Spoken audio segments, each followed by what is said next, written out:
ចាស់និយាយថាបើចង់មានឲ្យជួញកបើចង់ក្រឲ្យជួញឡានកញ្ចាស់ឬក៏ម៉ូតូកញ្ចាស់នឹងឯងហើយចំពោះអាសបិនរបស់ខ្ញុំនេះទោះបីជាសេរីចាស់ក៏ពិតមែនក៏ប៉ុន្តែអាចដែរធ្វើបាបម្ចាស់វាម្ដងណាទេតាំងពីពេលជិះមកហើយនៅក្នុងថ្ងៃនេះគឺខ្ញុំយកវាទៅផ្សារជើងកាងដើម្បីឲ្យវាកាន់តែរឹងមាំជាងមុនហើយនឹងបដូរអាគុយ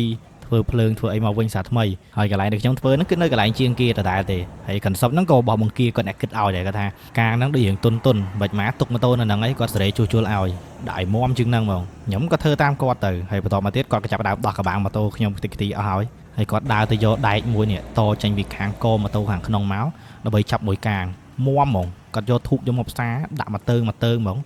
ហើយនិយាយមែនចំពោះអង្គាគាត់បកកែមកអាខាងធ្វើម៉ូតូឆ្នៃម៉ូតូហ្នឹងដោយថាចាំបងប្អូនដែលចង់មានម៉ូតូចង់មកលេងចូលព្រៃ off road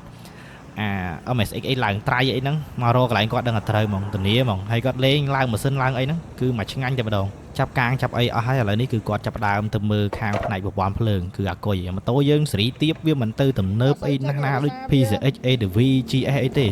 ត្រឹមតែភ្លើងម៉ូតូបភ្លឺផ្លូវសញ្ញោឆ្វេងស្ដាំភ្លើងក្រោយហ្នឹងគឺតែប៉ុណ្្នឹងឯងហើយដែលសំខាន់នៅនឹងចំណុចរសើបហ្នឹងគឺម៉ូតូហ្នឹងគឺជូនយើងដល់គោលដៅយើងចង់ទៅណាគឺយើងជិះវាទៅបានគ្រាន់ថាវាមិនលយឆាយហឺហាដូចគេអញ្ចឹងទៅណាហើយរងថ្ងៃគឺបានវាហ្នឹងហើយជាមិត្តរួមដំណើរដើម្បីធ្វើវីដេអូចែកជូនបងប្អូនទាំងអស់គ្នាទស្សនាមិនថាផ្លូវចិត្តផ្លូវឆ្ងាយផ្លូវពិបាកផ្លូវផុកផ្លូវភ្នំ